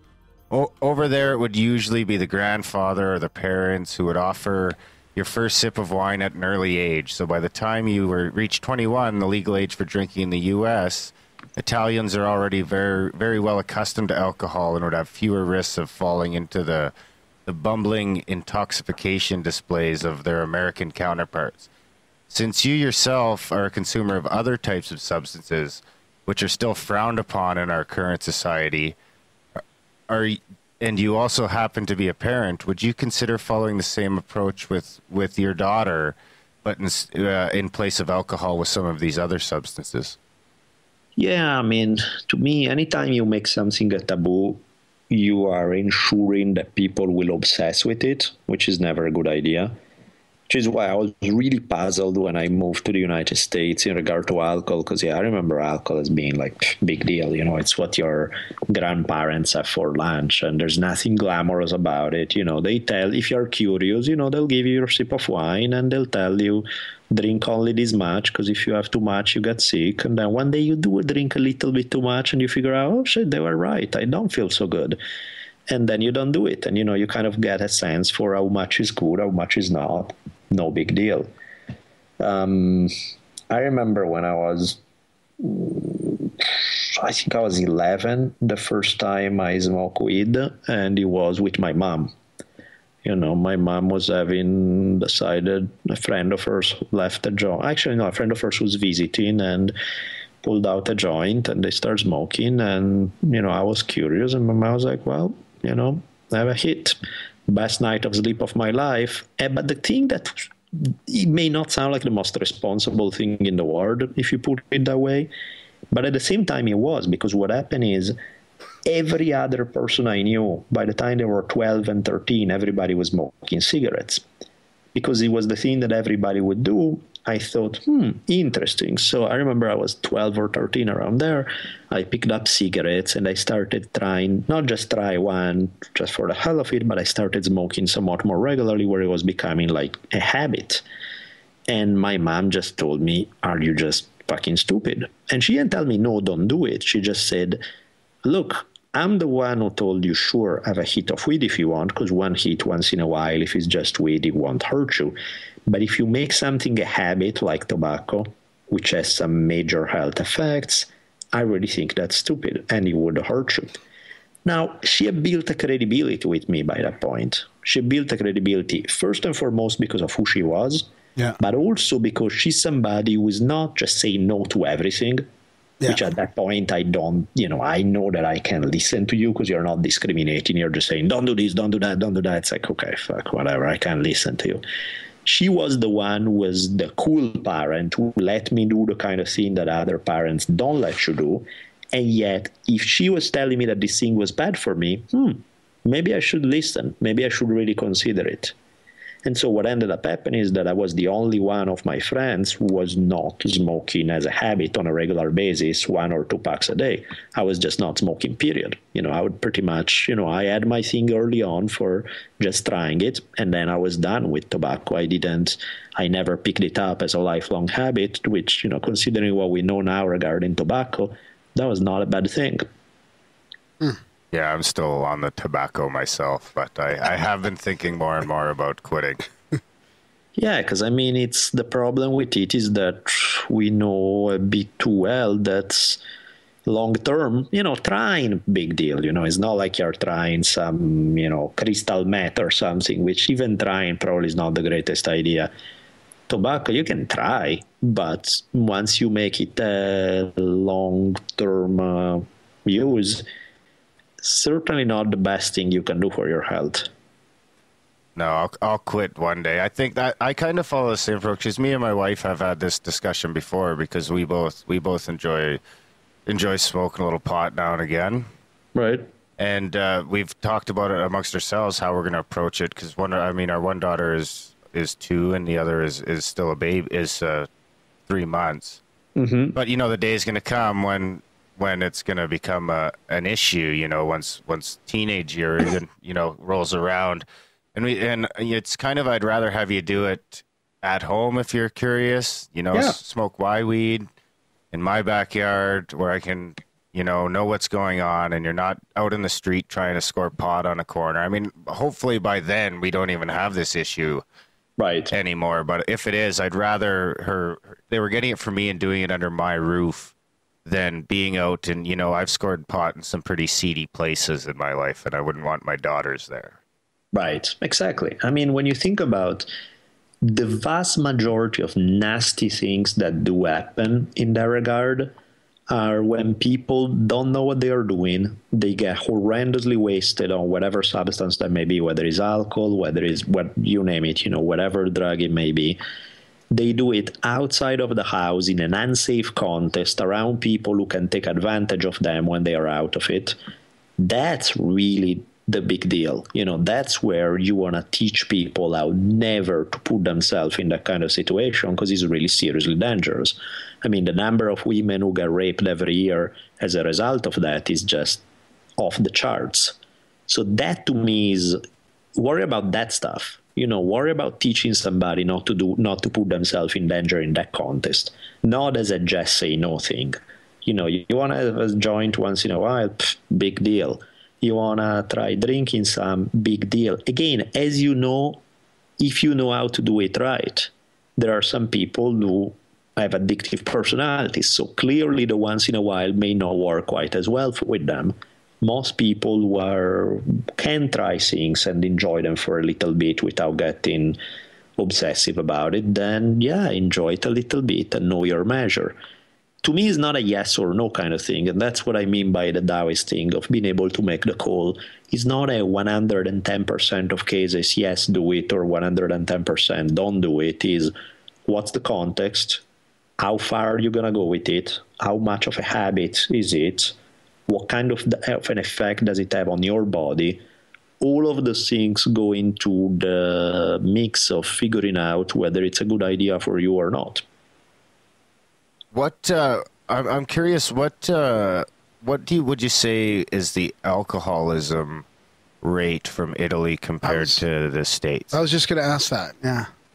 I'm pretty sure. I mean, I don't know in terms of statistics. I haven't seen. I can tell you in terms of personal experience. I've definitely seen a lot more nasty alcoholism in the US than in Italy. Doesn't mean that, in Italy there's still a lot of alcoholism, the way in most nations you have a lot of alcoholism. But proportion-wise, I would say I've seen it a lot more in the US than in Italy. Yeah, there seems to be more of a respect for alcohol and those types of things in Europe. Like, I've been to Europe a few times, and what a difference even just being in like Paris, and you could just go to the corner store and grab a bottle of wine and take it to the park in front of the Eiffel Tower and drink your wine in the public. It's not a big deal, right? Nobody's, looks at you twice, and then you come here and you can't even walk around with a freaking beer in your hand. Yeah, absolutely. I mean, that's why when I moved to the US, I was 18, and, by then I've had access to any alcohol I wanted for the longest time, and I've never really abused it that much. I get buzzed. I don't get horrendously trashed. And then coming to the US, where it was this big deal, it was this cool thing to do because it was illegal, and it was, there was all the drama about it. People would just drink and drink and drink to the point that they just throw up all over themselves. And I'm like, why the hell would you do that? That just does not look like fun at all. I don't get it. And I wasn't exactly feeling like I was missing out much in not having grown up in that kind of context. It's got to be something to do with the just waiting for it. When you're a kid, you especially in the States here, we only have to wait till you're 18, but in the States, you wait till you're 21. Yeah. 21. Yeah. I remember I got busted for drinking when I was like 13, and I had to do community service at the golf course for drinking underage. Yeah, that's ridiculous. And then you started your golfing career. And I started golfing, which of course made me drink more. Yeah. So, what else did you notice when you moved out here to America? Then, compared to Italy? Like, of course, there's lots and there's positive and negatives to both, Italy and the States. But Sure. anything else that stands out as far as our culture or If you could take the best of both, what would you end up with? Well, Italy was definitely, I wouldn't say friendlier, because on a superficial level, people were probably they were very friendly in California. But you get to know people longer. You sort of build the ties that rarely go away. In the US, I was confused because everything was you become friends with people really quick and they disappear out of your lives really quick. So there was this extremely fast turnover of people moving in and out of your life, and you either hit it off immediately or you never will, because you're never going to run into each other again, kind of thing, that I found a bit confusing. Great on a superficial level, not much going beyond that. And here I'm talking about LA, maybe in some tiny town in US is a whole different story. Yeah. But for life in Los Angeles, definitely that was weird. I mean, pleasant when you first meet people, but again, with this sense that is not going to go much beyond that initial one. For me, it's tough to squeeze. It seems like it's tough to squeeze new friends into the circles of friends there already are. Right, exactly. And for me, I didn't feel like Italy wasn't tribal enough. So US was 10 times less than that. So I was like, I don't like that. Now it made me appreciate what I considered normal in Italy. And on the other hand, I find in terms of work and getting stuff done and being open to novelty, I find US a considerably better place. There's Italy, you come up with a new idea and you have 10 people telling you why it's never going to work. US, you come up with a good idea and sometimes people jump on it even when they shouldn't. They have this wild enthusiasm even for things that maybe a little more critical thinking would be healthy. But between the two, I really prefer some dumb enthusiasm over some well-thought cynicism any day. In one case, at least, there's this sense of possibility, there's this sense of let's go for it. And whether it's smart or not, at least I like the spirit of it. Yeah. Whereas when the natural inclination is to say no to everything, that gets old really, That's really fast. exhausting. Yeah. It's exhausting. Yeah, big time. What about the difference in education systems? We've heard you talk about on your podcast about what was it, your choice of classes kind of thing. If you had your say in your curriculum at education, was there a big difference between schools there and here? I mean, my experience is that they both suck horrendously. I hated school in Italy. I hated school in the US. The main difference being in Italy... So then you became a teacher. Yeah, well, because I think I like what it can be. I like very much the idea of what schooling can be, not what it is. Probably precisely because I like what it can be, I'm really disturbed by what they make it. Yeah. But the only difference I notice is that in Italy, they just really hammered hard in terms of study skills. So by the time I got to college, it was a walk in the park. Oh, right. Yeah. Because just in terms of preparation, people in US, and again, I'm sure some places that awesome preparation, but on average, study skills were way lower here than they were over there. But this is not a sign that you have a better education. It just means that they taught you how to jump through the hoops more effectively. That's different in my mind from having an education. So yeah, I knew how to play the stupid game very effectively because Italy was pretty brutal in that regard. I remember my third year of high school, so we changed professors. And high school there is not like high school here where you have you switch the people you're in the class with at each time period. There you have let's say 30 people in your classroom, and you are with them all the time, and you just have different professors coming in. So I remember the 30 so people in my class. By the end of the year, there were 18 left. because they had all either been pushed to drop or they had the majority had to repeat the year. They were like, yeah, not satisfactory enough. Try this year one more time. So, the pressure on study was huge because it can really screw you up. If you don't, your summer is ruined. You have to spend all summer studying. You may have to take 6 or 7 years to get through high school. It was brutal. So it was a sink or swim kind of thing. I remember a couple teachers had a pretty big impact on me, like my grade 4 and 5 teacher, and a couple of my PE teachers, my gym teachers in junior high school were like, big influences on me. Ironically, my favorite teacher was a history teacher, and it turns out all the shit he taught me was bullshit. Yeah. Well, at least if he was entertaining, that's something. Yeah, that's what it was. It was entertainment. It's like he'd always tell the story, tell everything with a story to it, as opposed to just, then these guys went over here and got in a fight with these guys. It seems like our whole history is all about fucking fighting anyway. Of course. It's like we're still in a tribal state that we just fight amongst each other. Yeah, there's a lot of that, that's for sure. I listened to this audiobook from Daniel J. Siegel, I think it's called The Mindful Brain. And he talks about a lot of the positive effects of mindfulness, meditation, and just mindfulness in general, and the scientific evidence behind it and all that. And they talked about how helpful that would be in schools, like people growing up to actually be somewhat aware of their thoughts and their thinking process. And yeah. I'm curious, as a father, what are your plans for education?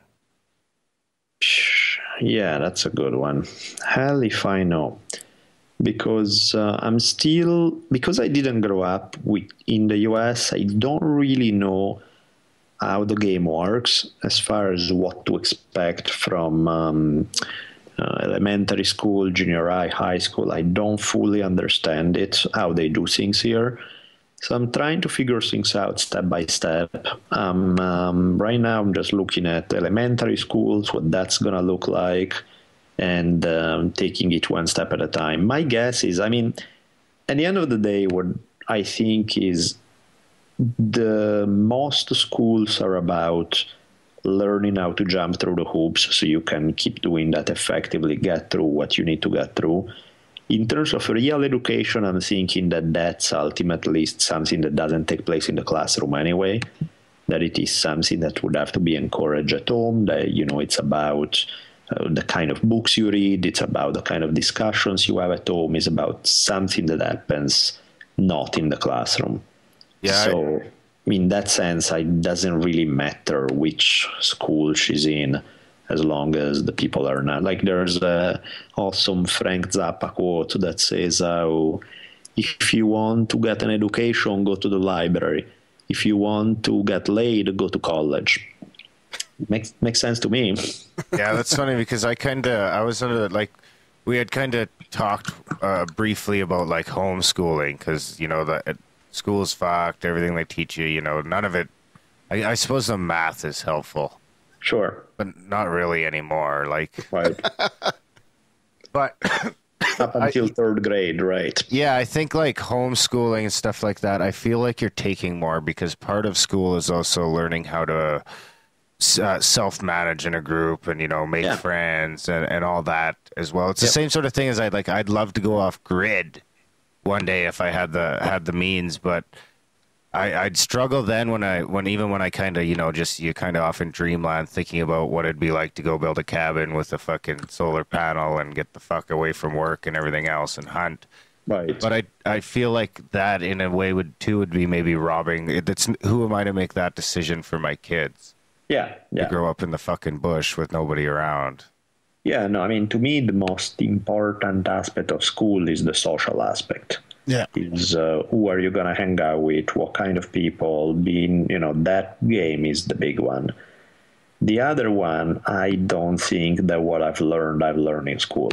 That just, I just don't feel that way. I've seen a million people who went to school with me and were nothing alike, and I don't feel that we picked up the same thing. And so I'm not overly concerned about education in that regard because I don't really think that it happens in the class. And it doesn't take well, I guess school's 10 years, but I've learned way more since I finished school than I did while I was in it. Right, exactly. Where did your interest from native history or native culture come from? Was that something that you learned that you took some courses in college or something like that? Or I've heard you guys talk a bit about that on your podcast. Yeah, hell if I know. I mean, it's a strange thing. It's I've always had it since I was like, I can't even remember when it started. I was always interested in it. Like, and even back in Italy too? Yeah. I mean, like, as in before I could read kind of thing. I would just be interested in the images and want to see the illustrated books that way and, that kind of stuff. So, I don't know. It's odd. It definitely is odd. Maybe it's a past life thing. Who the hell knows, for mystery of the universe. I'm actually native, so. Awesome. Yeah. Which? Ojibwe. Yeah, of course. That's a lot of people between Canada and the United States. Quite a lot. You from a big tribe, Darren? I think there's like less than 2,000 in my band. But that's, there's also 2002 with my daughters. I haven't registered them yet. 2000, yeah, that's the. And it's funny to add the difference between Canada and the US in that regard, as far as how they handle things and the pros and cons of the whole thing. I mean, in the long term, natives got screwed over everywhere, but the way and the degrees vary from place to place. Yeah. Hey, I wanted to jump back for a second here to the dreaming, because I've been trying to learn how to lucid dream. Actually, well, I kind of dropped it for a little while here, but we're gonna have a lucid dreaming guy on our podcast, and I wondered if that's something, since you have pretty intense dreams and you've got more of an open mind than most people about dreams. Do you ever try lucid dreaming, or can you? Or yeah, I mean, it's. I remember as a kid, I would get. I think most kids do, but I got a lot of nightmares of this really scary stuff. That it was. Sleeping often was a very anxiety-driven thing that would freak me out quite a bit. Eventually, as a survival mechanism, I started being able to, the first time I had the experience of being able to realize that I was dreaming without waking up.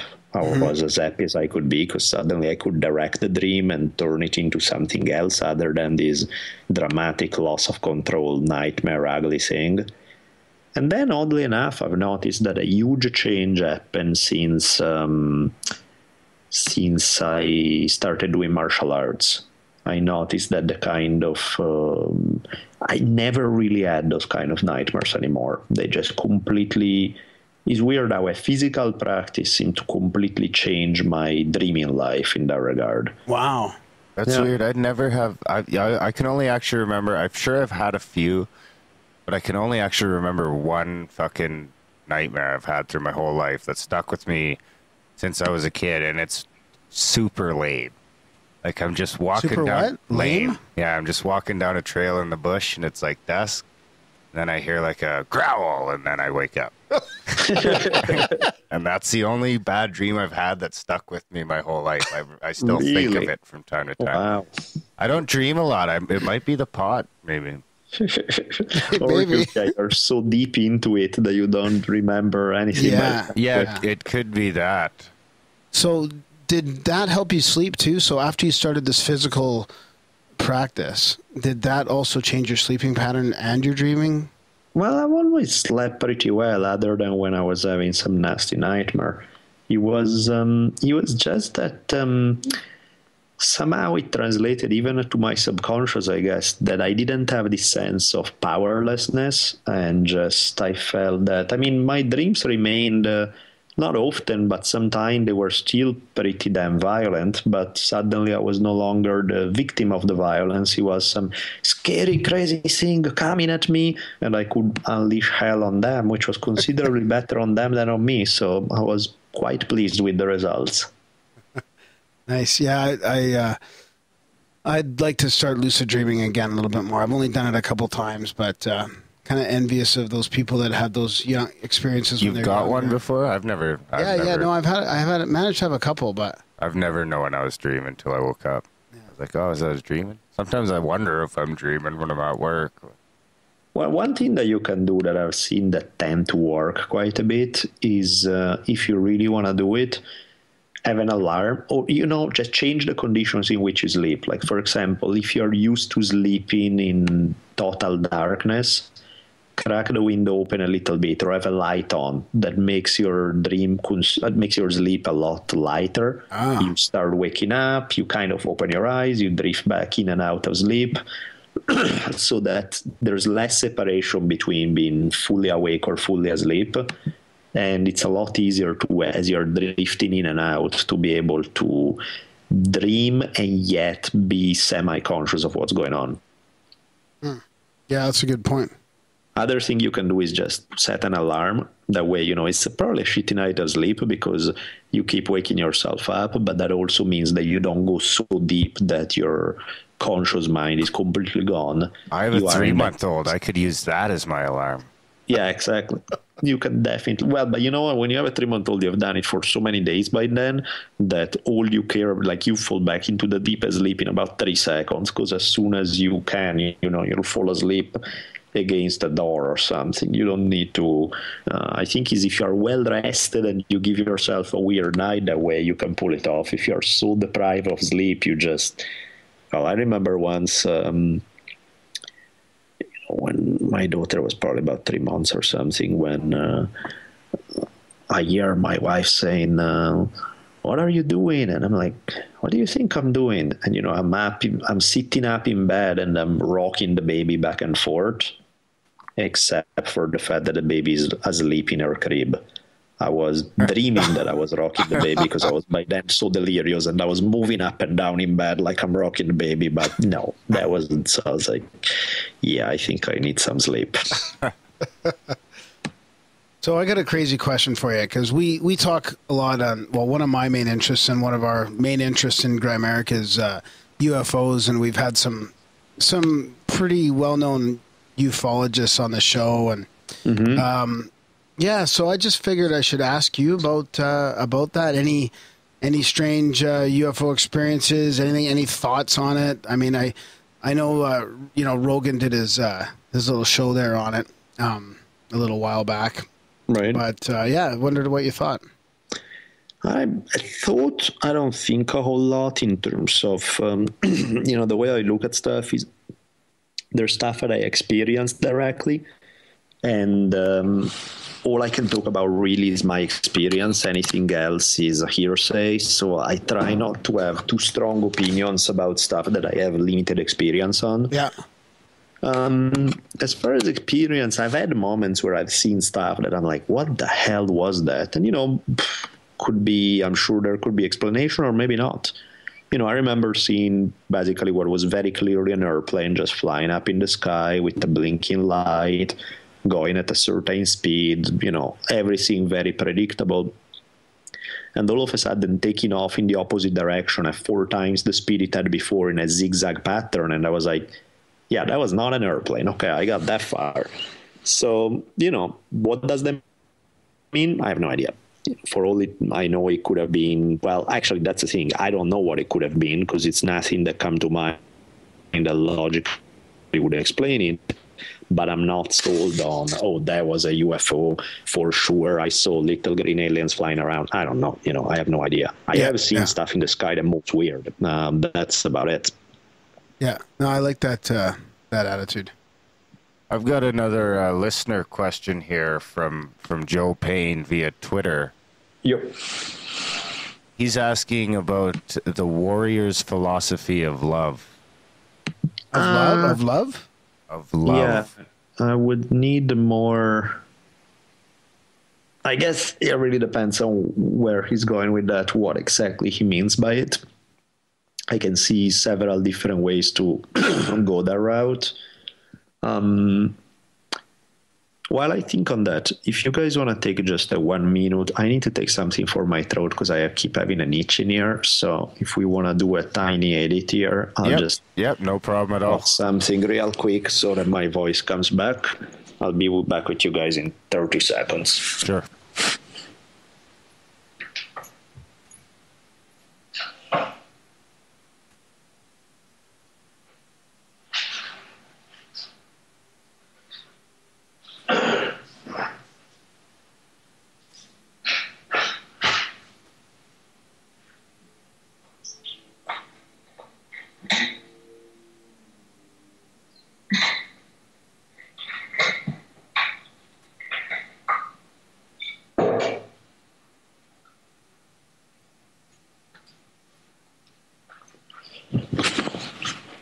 Okay, ready to roll. You guys on? Oh, Yeah, sorry. now we're here. Down. There we go. So, so the question, what was it? The Warriors. Yeah, all it says is ask him about the Warriors' philosophy of love. How about like Duncan Trussell would say, you love yourself first. Let's go off on a tangent, and he may answer his question, he may not. I have no idea. Depends on which way he meant it, and I'm not exactly sure. But one thing that I happened to write at some point, I forget exactly the precise phrasing, but something along the line that what's truly badass is developing the strength to be kind, even when life is not so kind. And to me, that's what being tough is all about. It's fighting like a god, becoming this concentrate of willpower, intensity, fighting ability, whether physical or mental, or, developing all those so-called warrior qualities. To me, that's the prerequisite to then what do you use it for? What do you put that talent at what service do you put it? What use are you going to put it to? And in my mind, the whole point for doing all that is to be able to expand the range of kindness, expand the range of love in that regard, expand the range of, the softer, sweeter feelings, balance them with this tough stuff, which allows you to have the softer, sweeter feelings. Because one of the things that in many cases, it's hard to keep that open, caring, empathic attitude toward other people because we get our guard up. We defend ourselves a lot. We are scared of getting hurt. We are scared of bad things happening. So we put the guard up because we feel vulnerable. And so we put up this facade of toughness all the time in order to protect ourselves. Real tough is how to take pain, how to take abuse, how to stay strong despite being hurt. So you're less scared of getting hurt, which means that you're less in need of put up this facade of toughness, of keeping your guard up, about not letting people in, about not loving fully, about holding back. And you can let go because you're not so damn afraid. Because you're not so afraid of a challenge, you're not so afraid of getting slammed down emotionally or physically or in any other way. So to me, real toughness and ability to love go hand in hand. Very good answer. Yeah. It reminds me of the Enter the Dragon quote. Did you ever hear that? The art of fighting without fighting. Yep, big time. No, I mean, because that's what it's about, right? Otherwise, what's the point? It's like, oh, you're a big, tough, scary guy. Boo-hoo-hoo. So what? Who cares? It's not really all that interesting at the end of the day. It is interesting if that's giving you the strength to become better to your 3-month-old daughter when she cries at night, and all you want to do is just bang your head against the wall and throw the baby from the window because you want to sleep. It's human to feel that way, but having the strength not to do it, and if anything, to show a smile and to be able to be nice and sweet, even when lesser people would not be able to because they are too frustrated or angry, that's what it's all about. That's real strength to me. That's real toughness. And that's the primary reason why one should develop that strength and toughness, is to be able to be as nice of a human being as you possibly can in as many contexts as you possibly can. And that's something that's achievable for every person on the planet, no matter what stature they were born with. Yeah. it transcends race, sex, everything. Big Be time. better than you were yesterday. Yep, absolutely. And at the end of the day, it really is about one kind gesture, one moment where you could snap and be nasty and aggressive and yell and be frustrated, or find that strength to endure whatever is frustrating you and be able to still open your hand and give something good to somebody who needs it at that moment. That's funny because actually, that's what actually changes the world. You know, that be the change you want to be in the world. Shit is true. Like, me and my buddy were talking about this the other weekend on some fucking mushrooms, and we got into talking about how fucking. We started talking about that, and then we're talking about how that's not bullshit because it's like fucking back in the day when the southern states were super racist. That shit didn't just stop one day because somebody said stop being racist. It was like regular people every day. The guy who said fuck this guy one day started saying, you know what, this guy, he's here on the bus every morning going to work. You know, maybe he's not so bad. And then, you know, one other guy did that. And over time, it built to the point of where we are today, where it's not totally gone, but it's better than it's been in a long, long time, ever.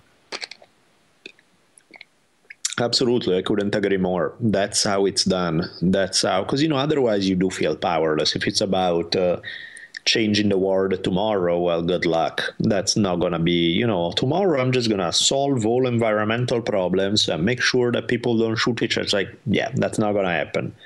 But what you can do is have that impact on the people you run into, the people you interact with on a day-to-day basis. And do put that energy right there to try to touch them in one way or another. That's where you do say, you know, it's a ripple effect kind of thing. You know, you're just throwing the pebble in the pond and hoping that the circles go as far as possible. Yeah, or like the net of Indra. And you never know how far they'll go, right? Like you be nice to the checkout lady at the grocery store, you know, she was having a shitty day, that makes her day better. So even she does something on the way home, and yeah, even a smile. Yeah. Nowadays, absolutely. Nowadays, yeah, nowadays a smile is good enough. Like, that's more than you're getting most of the time. Usually it's like, fuck you, buddy, this is my sidewalk. All right. Speaking of psychedelic experiences, Darren, yeah, we actually we recorded a podcast. We called it Psilocybus Grimericus, Enter the Mushroom. And we had like 2.5 hours or so of Darren and somebody else telling us how cosmic lovey the world was. Have you had any experiences like that? You know, kind of making it, like, I've heard you guys talk about it on the podcast a little bit, like Duncan Trussell and all, about, you know, kind of realizing the oneness of everything. Yeah, definitely. And I think psychedelic experiences come in multiple shapes. Sometimes they do involve psychedelic agents. Sometimes they happen just in weird, strange fashion from, like, I've had some pretty strong experience that actually didn't involve any so-called drugs in any way, shape, or form. And still my state of consciousness was pretty out there in some regard. Sometimes it could have been as easy as, I remember one time just sitting on the beach, and probably the altering effect was due from looking at the sun too much, which definitely can make you hallucinate and do stuff to you. But I remember just being a whole state of consciousness in which I was shifting. I don't know if I was not really formally meditating, but I was entering some strange state on my own, or what it was. Other times, through even things like physical pain, or, you know, when you are in serious physical pain, it can affect your consciousness to some. There are many, many things that can change your consciousness. Not exclusively, like when we talk about psychedelics, immediately in everybody's mind is connected to hallucinogenic drugs. That certainly is a big part, not the only one, and it can come really in a lot of shapes in that regard. But yes, those kind of insights are definitely powerful. The key thing is, are you able to bring them back in day-to-day reality or not? Because that's what in my mind, it boils down to. That's where it gets interesting.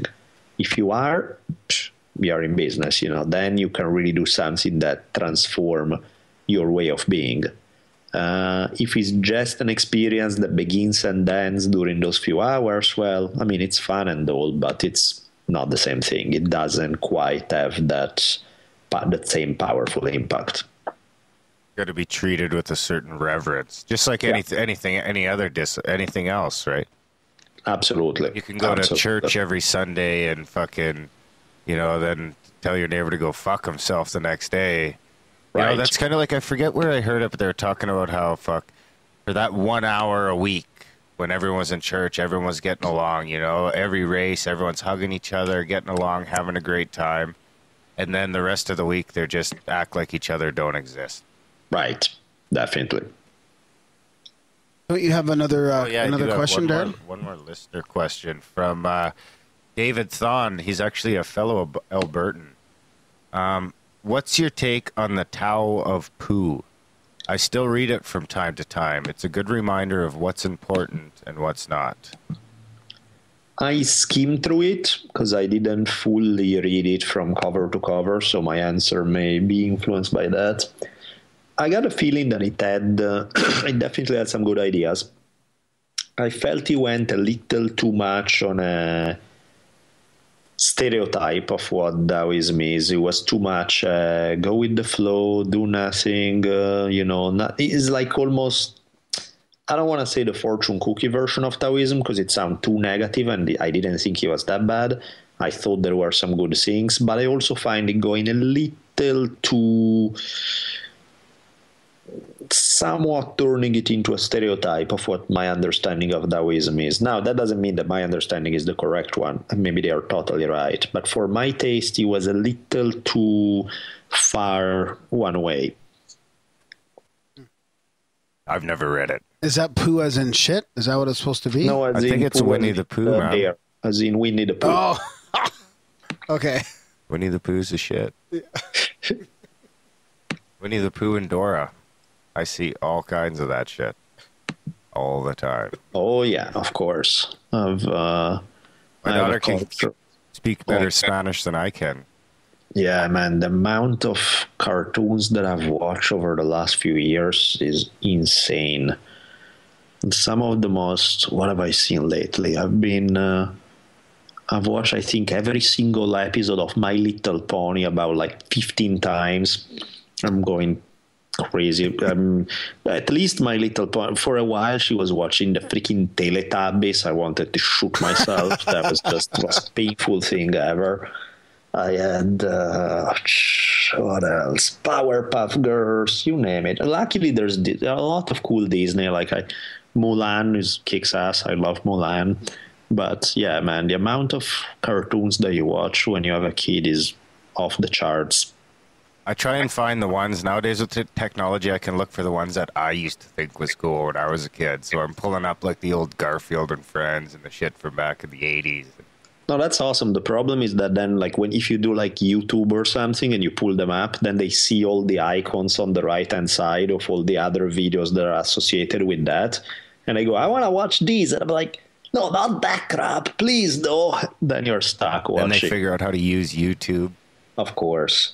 I still remember when she was 2 years old, she was adamant about she wanted this one video.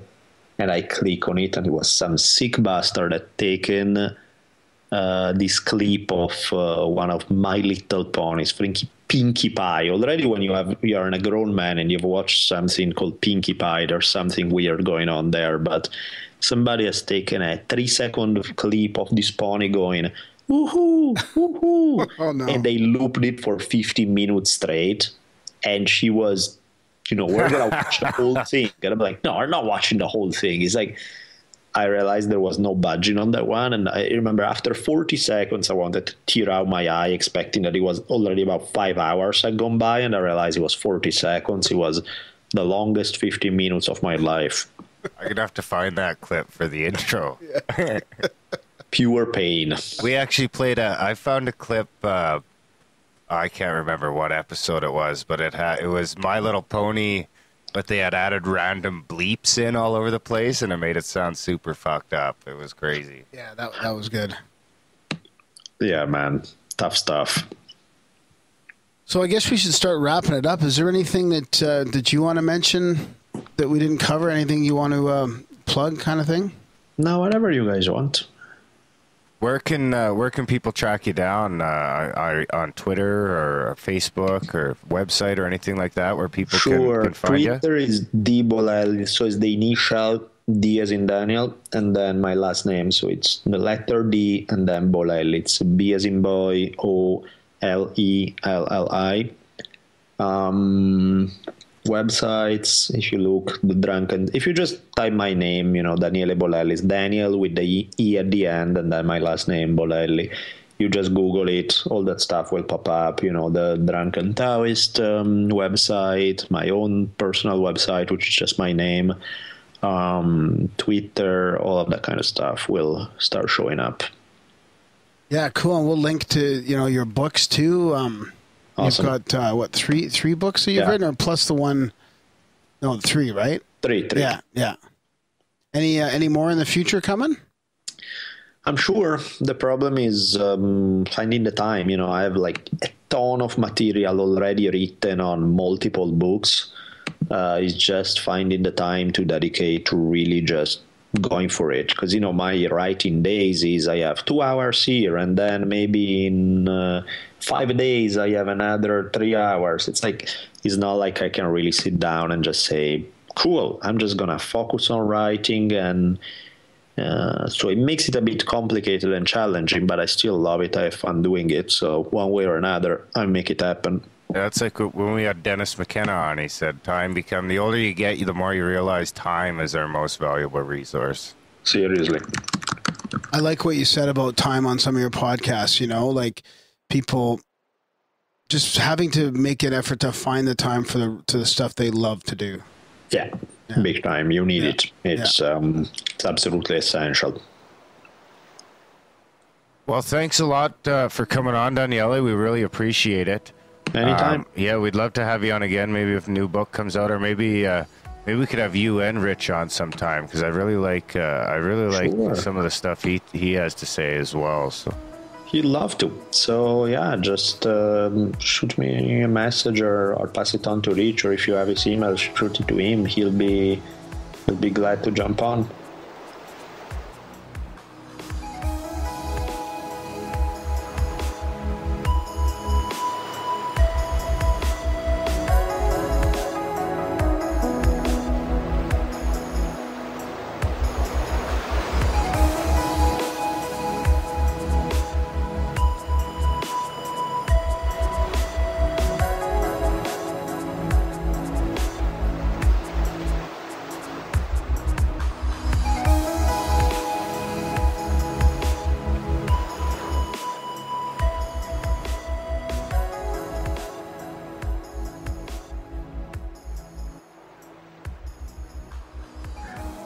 Well, that was our chat with Daniele Bolelli. So what'd you think, Darren? that was a good one. Kind of the accent's a little reminiscent of RPJ. Yeah, it was so good. I felt like talking to RPJ was like practice, because I don't have any trouble understanding Daniele. Yeah, you know what I feel a little bad about is he's quite the martial artist. He's like a 5th degree black belt and stuff. I don't really think we touched on that a lot. No, I don't think wasn't really where the conversation needed to go. No, I know, but a lot of people might have been interested in that. So maybe we'll have him back on. When we have him on again one day, we'll talk about his martial artistry. Martial artisticness. Because a lot of people seem to be into that, but that's just something that I'm not quite interested in myself right now. So no, I'm not a big MMA fan at all. Yeah, that was a good one. You guys should check out his podcast for sure. Like I say, I'm sure most of you have heard it already, but if you haven't, it's the Drunken Taoist podcast, and it's a gooder. Yeah, it's really good. Yeah, he's a fascinating guy. I'm really glad we got a chance to talk with him. Yeah, hopefully we'll have a round table with him and Richie on, or like we say, we've been talking to Richie already about coming on by himself, probably sometime at the end of March. Then, of course, we booked John Perkins. We'll be interviewing him in the beginning of March, too, so we're looking forward to that. Yes, that will be one of my favorites. That that book, Confessions of an Economic Hitman, that reached a wide range of people. Like, I had friends back in Vancouver talking about that book. You know, friends that would normally not be interested in you know, that type of stuff. Yeah, I'm looking forward to it. But of course, our next episode will be with Ardy Sixkiller Clarke, talking about star people and Native American folklore and a bit of like, I guess. Her new book too, right? Yeah, like the Mayan stuff, right? Yeah, exactly. And then, yeah, what was her new book? Her new book's going to be the one on the Mayans and shit. Yeah, more of the South American lore of the star people. Yeah, I'm looking forward. That was a great chat, so I'm looking forward to popping that one out. And after that, we've got the HeartMath guys. Howard Martin is going to be on about HeartMath and the Global Coherence Initiative, and that's like super fascinating scientific stuff on our heart resonance and kind of like the heart and brain connection. Yeah, of course, if you guys have anybody you want us to chat with, don't hesitate to send through your suggestions. Yeah, or questions for the ones that we have coming up. Yeah, one thing we don't mention too often, too, is that we're always looking for music. So if you or any of your buddies or anything like that have some music that you're looking to get some exposure, go ahead and send it down, and we'll make sure you get full credit in the show notes like we do every week. Yeah, for sure.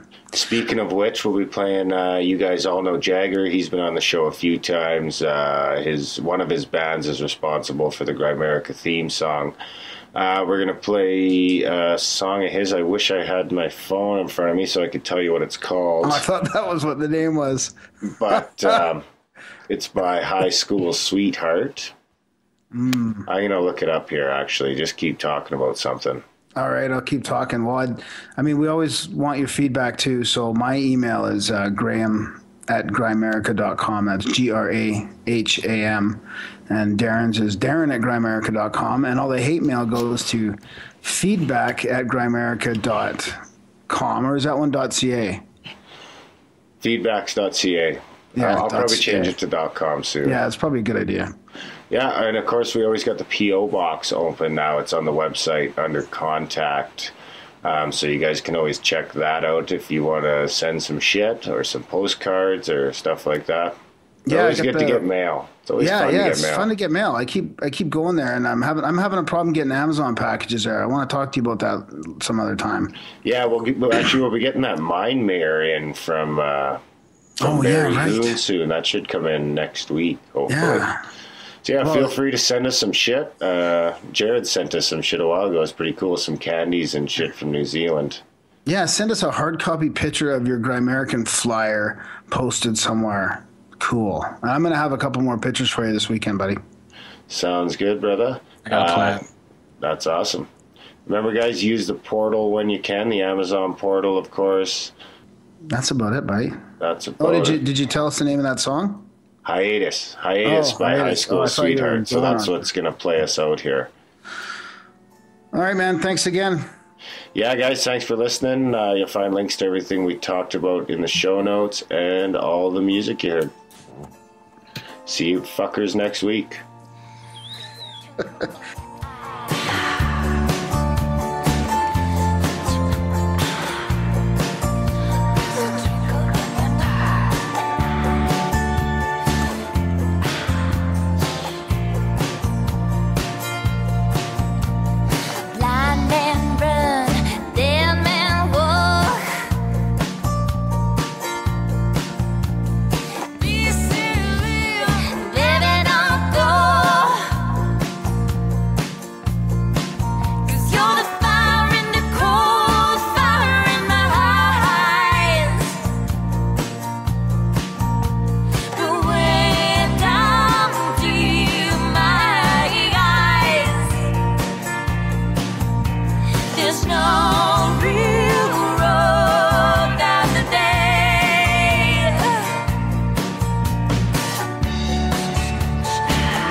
what you